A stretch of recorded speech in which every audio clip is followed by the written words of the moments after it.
चलिए welcome guys, हम लोग फिर से हाजिर आपके सामने अपनी नई वीडियो लेकर। तो बच्चे हम लोग कर रहे थे क्या, बेसिक टर्म्स, है ना। हमने पिछली दो वीडियोस में हमारी कुछ बेसिक टर्म्स ऑफ अकाउंटिंग के बारे में हमने पढ़ा। मैं अकाउंटिंग को फर्स्ट चैप्टर से नहीं कर रहा, मैं आपको बार बार रिपीट कर रहा हूँ कि मैं फर्स्ट चैप्टर से नहीं कर रहा हूँ, हम अकाउंटिंग को सेकंड चैप्टर से कर रहे हैं, ठीक है। और सेकंड चैप्टर में हम लोग अकाउंटिंग के कुछ बेसिक टर्म्स के बारे में स्टडी कर रहे हैं, जो बेसिक टर्म्स हमें नॉर्मली अकाउंटिंग में हमेशा काम आने वाली है, जिनको हम ये बोल सकते हैं टेक्निकल लैंग्वेज, जो कॉमर्स की बोल सकते हैं, अकाउंटिंग की बोल सकते हैं। आप उसको कुछ भी किसी भी रूप में ले सकते हो, ठीक है। तो वैसे पिछली दो वीडियोस में हम लोगों ने कुछ बेसिक इंपॉर्टेंट टर्म्स पढ़ी, ठीक है। अभी उस टॉपिक को कंटिन्यू करते हैं, आगे लेके आते हैं। और हमने जो पिछले वीडियो में एक टर्म पढ़ी थी गुड्स, उसी से मैं यहाँ टॉपिक स्टार्ट कर रहा हूँ। तो टर्म है हमारी कौन सी, गुड्स। गुड्स मीन्स क्या होता है गुड्स का मतलब, हमने पहले बताया था कि फिजिकल आइटम इन ट्रेड, मतलब व्यापार में हर वो चीज जो व्यापार में हम लोग सेल एंड परचेज के लिए यूज कर रहे हैं, ठीक है। Physical item of trade with purpose of sale, हर वो चीज बिजनेस के अंदर जो कि हम लोग सेल एंड परचेज पर्पस से यूज कर रहे हैं, वो हमारी क्या कहलाती है, गुड्स कहलाती है। मैं एग्जांपल देता हूँ आपको। एग्जांपल ले लीजिए, हम मान सकते हैं जैसे कि मान लीजिए मेरा फर्नीचर का बिजनेस है। अब फर्नीचर का बिजनेस है तो फर्नीचर के बिजनेस में मैं फर्नीचर सेल करता हूँ और बिजनेस में फर्नीचर मैं यूज भी कर रहा हूँ। तो वहां पे दो प्रकार का फर्नीचर होगा, एक जिनको मैं एसेट्स का रूप दूंगा, वो फर्नीचर जो मेरे द्वारा, जो मेरे बिजनेस में मेरे द्वारा यूज किया जा रहा है, वो फर्नीचर एसेट्स बन जाते हैं। लेकिन वो फर्नीचर जिसे मैं मार्केट में सेल पर्पस से लेके आया हूँ, जिसको रखने का, जिसको खरीदने का मेरा पर्पस ही सेल था, जिसको मैं आगे बेचूंगा, वो मेरे लिए गुड्स बन जाएंगे, ठीक है। एक और एग्जांपल देते हैं। मान लीजिए ये मेरी शॉप है, बुक शॉप है, और मैं अपने पास पेन पेंसिल सब कुछ रखता हूँ, बेचने के लिए रखा हुआ अलग है, लेकिन जो मैं यूज कर रहा हूँ मेरी एसेट्स है। एक इलेक्ट्रॉनिक्स की शॉप है, इलेक्ट्रॉनिक्स की शॉप में ऐसा तो है नहीं कि सिर्फ एसी जो इलेक्ट्रॉनिक्स आइटम्स वो सिर्फ बेचने के लिए होते हैं, कुछ आइटम्स यूज भी करते हैं अपने कस्टमर्स को बिठाने के लिए, रखने के लिए, ताकि कस्टमर्स अट्रैक्ट हों, उसके शोरूम में आके बैठें, उनको फैसिलिटीज प्रोवाइड करने के लिए वो एसी लगाते हैं। तो ऐसा तो नहीं है कि जो एसी एक इलेक्ट्रॉनिक्स ओनर ने, उस शोरूम के ओनर ने अपने बिजनेस में लगाया, वो उसको बेचेगा, नहीं। वो इलेक्ट्रॉनिक्स आइटम जो वो अपनी फैसिलिटीज के लिए वो यूटिलाइज कर रहा है, वो सभी की सभी जो इलेक्ट्रॉनिक्स है, वो आइटम्स है, वो उसकी एसेट्स बन जाएंगी। लेकिन वो इलेक्ट्रॉनिक्स आइटम जिनको उसने बेचने के लिए रखा हुआ है, जिनको बेचने के लिए कहीं से खरीद के लेके आया है, वो सभी के सभी आइटम उसकी गुड्स बन जाएंगे। तो गुड्स का मतलब आपको समझ में आएगा, गुड्स मतलब वो सभी फिजिकल आइटम, वो सभी चीजें जिनको एक ट्रेड में सेल एंड परचेज पर्पस से यूटिलाइज किया जा रहा है, यूज किया जा रहा है, वो सभी की सभी आइटम क्या बन जाती है, गुड्स हमारी, ठीक है। ये तो था बच्चे गुड्स। अब हम आगे बढ़ते हैं, स्टॉक। स्टॉक क्या होता है, स्टॉक। अब मैक्सिमम बच्चे जो इस वीडियो को देख रहे हैं, बहुत से बच्चे होंगे जो कहीं ना कहीं बिजनेस से जुड़े होंगे, किसी के फादर की शॉप होगी, कोई कुछ। अगर वो अपने फादर से कभी घर पे या कहीं आते जाते किसी सुनते भी, उनको पता लगा होगा उनके बिजनेस में स्टॉक क्या चीज होती है।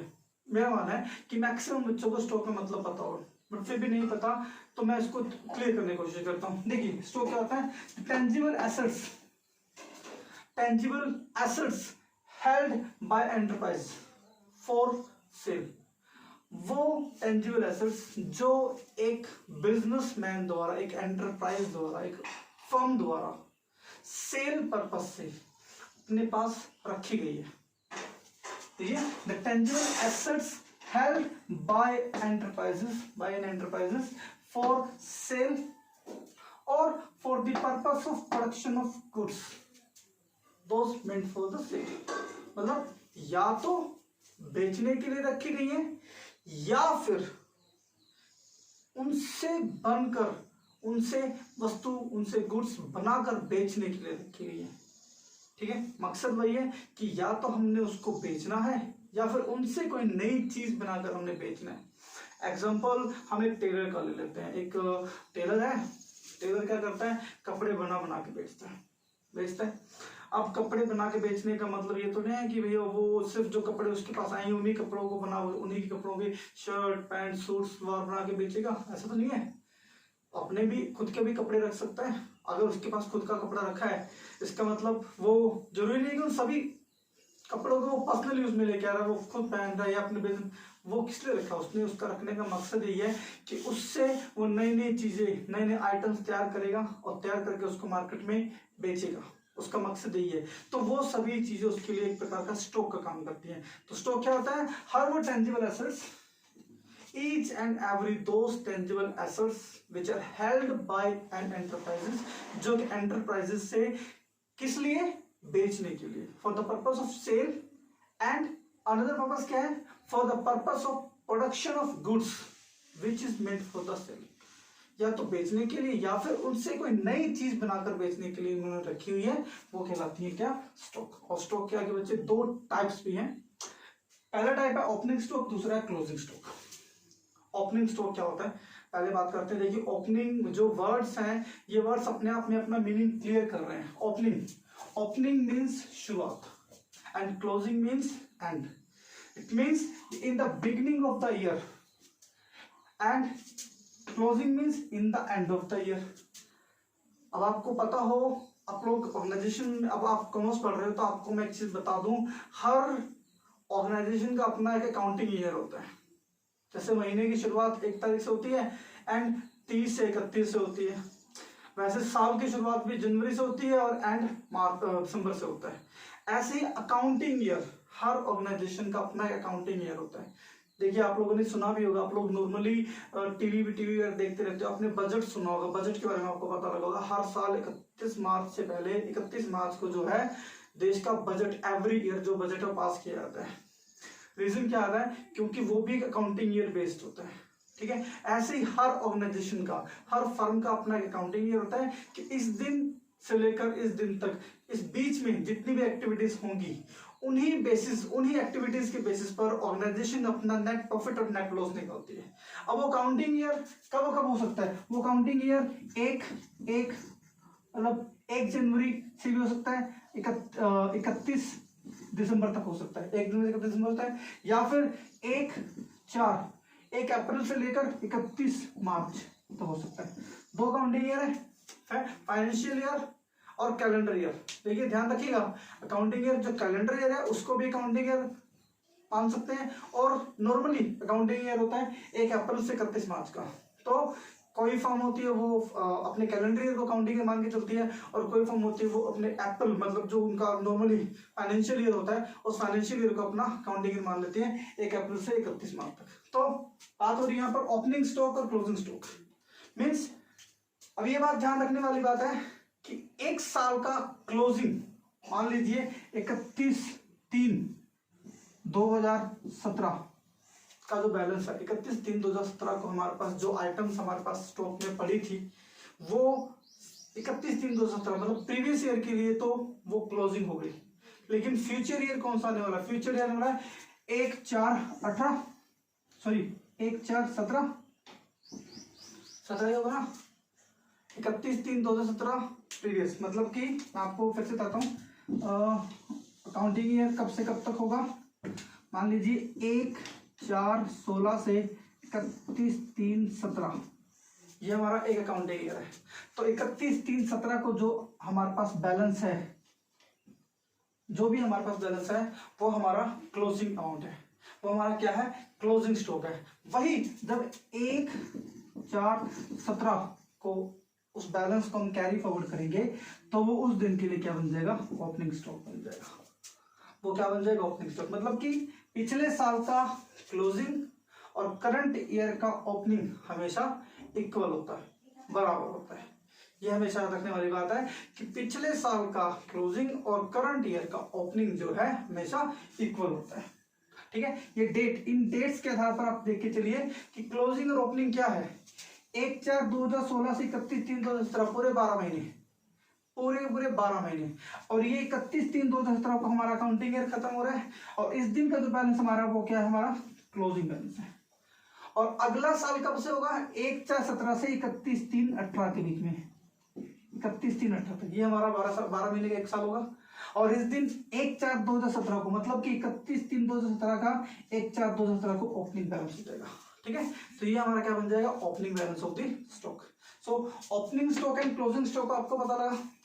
तो ओपनिंग स्टॉक क्या, जो साल की शुरुआत में है, क्लोजिंग स्टॉक है जो एंड ऑफ द ईयर है। ठीक है, अब बात करते हैं काइंड्स। ये तो थे टाइप से, बात करते हैं काइंड्स, स्टॉक के काइंड्स के बारे में। ठीक है, नॉर्मली कौन कौन से होते हैं, पहले बात करते हैं वर्क इन प्रोग्रेस। तीन होते हैं normally, work in progress, stock of goods and stock of raw material. Stock of goods का मतलब जो हमने माल बेचने के लिए रखा है। स्टॉक ऑफ रॉ मटेरियल मतलब जिनसे अभी, जो कच्चा माल है, जिनसे अभी हमने प्रोडक्शन करनी है, जिनका यूज करके हमने नया प्रोडक्ट क्या करना है, वो क्या हमारा stock of raw material. And work in progress का मतलब क्या है, जो ना तो कच्चा है ना ही पक्का है, मतलब ना तो अभी वो रॉ मटेरियल में रहा, ना ही वो अभी गुड्स में कन्वर्ट हो चुका, अभी वो बीच में है, वो कभी भी फाइनल गुड्स का रूप ले सकता है। ठीक है, तो ये तीन प्रकार के स्टॉक होते हैं नॉर्मली ऑर्गेनाइजेशन के पास रखे जाते हैं, जो ऑर्गेनाइजेशन के पास पाए जाते हैं। ठीक है, तो आपको स्टॉक का मतलब क्लियर हुआ। स्टॉक का मतलब हर वो टेंजिबल एसेट्स जिनको हमने या तो बेचने के लिए रखा है या फिर जिनसे हमने गुड्स बनाकर आके बेचनी है, दीज आर द स्टॉक। और दो प्रकार के होते हैं, ओपनिंग एंड क्लोजिंग। ओपनिंग मतलब साल की शुरुआत में रखने वाला, क्लोजिंग का मतलब जो साल के एंड में पाया जाता है। ठीक है, तीन प्रकार के काइंड्स इसके, वर्क इन प्रोग्रेस, कच्चा ना तो कच्चा ना पक्का, स्टॉक ऑफ गुड्स जो माल बेचने के लिए तैयार है, और स्टॉक ऑफ रॉ मटेरियल मतलब जो भी हमने कच्चा माल रखा है जिनसे हमें माल बनाना है। ठीक है, तो ये थे स्टॉक। अब बात करते हैं बच्चे, नेक्स्ट हमारा आइटम है, जो हमारी नेक्स्ट टर्म है वो है रिसिप्ट। ठीक है, रिसिप्ट ध्यान रखिएगा, receipt not received, receipt amount receive और रिसीवेबल। अमाउंट या तो जो मिल चुका है या मिलने वाला है, ध्यान रखना, वो अमाउंट जो या तो मिल चुका है या मिलने वाला है, फॉर द सेलिंग ऑफ, किससे मिलेगा, या तो हमने एसेट्स को बेचा हो, या हमने गुड्स को बेचा हो, या हमने सर्विसेज प्रोवाइड की हो किसी को, तो उससे हमें जो पैसा या तो मिल गया या मिलने वाला है, वो सभी हमारी रिसिप्ट्स हैं। अब ये कैसे मिल सकती है, या तो हम भी बेचेंगे क्या, या तो हम अपने एसेट्स को बेचेंगे, या अपनी गुड्स को बेचेंगे, या हमारी सर्विसेज जो हम किसी को प्रोवाइड करेंगे। अब ऐसा जरूरी नहीं कि एसेट्स को बेचने से पैसा नहीं आएगा, पैसा तो आ सकता है भैया, कि आपको मतलब पैसे आने से है, ये मतलब नहीं है कि आपको गुड्स के आने से मतलब है, मतलब पैसा आने से, कि पैसा कहाँ से आ रहा है, चाहे वो एसेट्स के आने से बेचने से आ रहा है, चाहे वो गुड्स के बेचने से आ रहा है, चाहे वो सर्विसेज के प्रोवाइड करने से आ रहा है। ठीक है, तो दीज आर द रिसिप्ट्स। और रिसिप्ट्स को बच्चे आगे हमने दो भागों में बांटा है, पहले बच्चे रेवेन्यू रिसिप्ट्स, दूसरी है कैपिटल रिसिप्ट्स। तो गाइस रेवेन्यू रिसिप्ट्स क्या होती है, हम बात करते हैं रेवेन्यू रिसिप्ट्स क्या होती है। देखिए, day to day activities organisation के अंदर, फर्म के अंदर रोजाना डेली बेसिस पर जो एक्टिविटी परफॉर्म की जा रही है, these are the revenue receipts. अब देखिए, हम रोजाना बिजनेस के अंदर क्या एक्टिविटी, सेल एंड परचेज करते हैं, उनसे जो हमारा पैसा आएगा वो हमारा रेवेन्यू में है। नेचर क्या रखिएगा, रोजाना, ऐसा नहीं आज हमने किया, 1 महीने बाद करेंगे, फिर 6 महीने बाद करेंगे, फिर 10 साल बाद करेंगे, ऐसा नहीं। वो रिसिप्ट्स जो हमें हमारी डेली एक्टिविटीज से रिसीव हो रही हैं, वो हमारी रेवेन्यू रिसिप्ट्स कहलाती हैं। वो रैकरिंग नेचर की हो सकती है, रैकरिंग नेचर वैसे regular recurring day to day activities होता था सेम। कहने का मतलब ये कि हम जो रेगुलर हमारी बिजनेस एक्टिविटीज परफॉर्म कर रहे हैं और उनसे जो हमें पैसा आ रहा है, these are the revenue receipts. For example, sale of goods and services, हमारा जिस चीज का बिजनेस है, हमने उनसे रोजाना हमारा माल बिकने वाला है और रोजाना उनसे पैसा आने वाला है, तो रोजाना जरूरी नहीं पैसा मतलब उधार में भी हो सकता है, तो वो जो पैसा या वो जो क्रेडिट है वो हमारा रेवेन्यू रिसिप्ट्स में हो जाता है। उसके बाद बात करते हैं कैपिटल रिसिप्ट्स की। अब देखिए डिफरेंस क्या है, वो रेवेन्यू है, हमारी डे टू डे एक्टिविटी है, और कैपिटल जो है वो डे टू डे एक्टिविटी नहीं है, कभी कभार, means by the sale of assets. देखिए, हमने यहाँ पे 3 चीजों की बात की थी रिसिप्ट्स में, assets, goods and services. Revenue receipts में हमने गुड्स एंड सर्विसेज की बात कर ली, भैया जो हमारी रोजाना हम गुड्स एंड सर्विसेज प्रोवाइड कर रहे हैं, बेच रहे हैं, उनसे जो पैसा आ रहा है, बचा क्या, एसेट्स। तो capital receipts which are not day to day और रेगुलर और रेकरिंग एक्टिविटीज, जो ना तो हम रोजाना परफॉर्म कर रहे हैं, वो हमारी डे टू डे एक्टिविटी नहीं है, लेकिन फिर भी हमारे द्वारा परफॉर्म की जाती है। For example sale of assets, हमने जो एसेट्स बेची, मशीनरी थी, अब भैया मशीनरी ऐसा तो है नहीं मशीनरी लेके आए शाम को बेच देंगे, अगले दिन बेच देंगे, फर्नीचर लेके आए आज लगाया कल बेच दिया, ऐसा तो है नहीं। तो वो एसेट्स को बेचने से जो पैसा आपके पास आ रहा है वो आपका कैपिटल रिसिप्ट में आएगा। ठीक है, तो रिसिप्ट क्लियर कर लीजिए। रिसिप्ट का मतलब होता है बच्चे द अमाउंट रिसीव्ड, या तो मिल चुका या मिलने वाला है, किससे? By the sale of assets, goods and services. Goods and services से जो पैसा आता है means day to day activity से जो पैसा हमें रिसीव हो रहा है, these are the revenue receipts and those are not regular recurring nature activities, means those which is to be performed in sometimes, जो कभी कभार हमारे द्वारा परफॉर्म की जाती हैं, वो हमारी कैपिटल रिसिप्ट्स हैं। और एग्जांपल ले सकते हैं सेल ऑफ एसेट्स। तो ये थी बच्चे हमारी मेजर कुछ टर्म्स। ठीक है, आई होप कि आपको समझ में आया होगा, और कोई डाउट होगा तो ये हमारा कॉन्टैक्ट नंबर है, आप लोग हमारे कॉन्टैक्ट नंबर को नोट कीजिए। ठीक है, और व्हाट्सएप पे या फिर कमेंट के द्वारा अपने डाउट्स को क्लियर कीजिए। आई होप आप इसको पसंद कर रहे हैं, समझ में आ रहा है, और मैं आप लोगों को कि जिस पर्पज से मैंने ये चैनल स्टार्ट किया, ये मैंने जो मैं आपको समझा रहा हूँ आपको समझ में आ रहा होगा। कॉमर्स में आप लोग नए नए जुड़े बच्चे, मैं आपका बहुत ज्यादा टाइम वेस्ट नहीं कर रहा, मैं बहुत थोड़ी थोड़ी चीजें आपको समझाने की कोशिश कर रहा हूँ जो कि आपको आसानी से समझ में आए। कोई मकसद नहीं मेरा स्पीड से भागने का, थोड़ा थोड़ा धीरे धीरे। एक बार हमारा जब बेसिक क्लियर हो जाएगा, जब हमारा बेसिक क्लियर होगा, तब हम आगे हमारे मेन टॉपिक में आएंगे जो कि हमारा अकाउंटिंग है। अभी हमारा बेसिक चल रहा है, जो हमारा अकाउंटिंग का बेस है। जब तक ये टर्म्स क्लियर नहीं होगी तब तक अकाउंटिंग क्लियर नहीं होगी। Okay, thank you, all the best, carry on.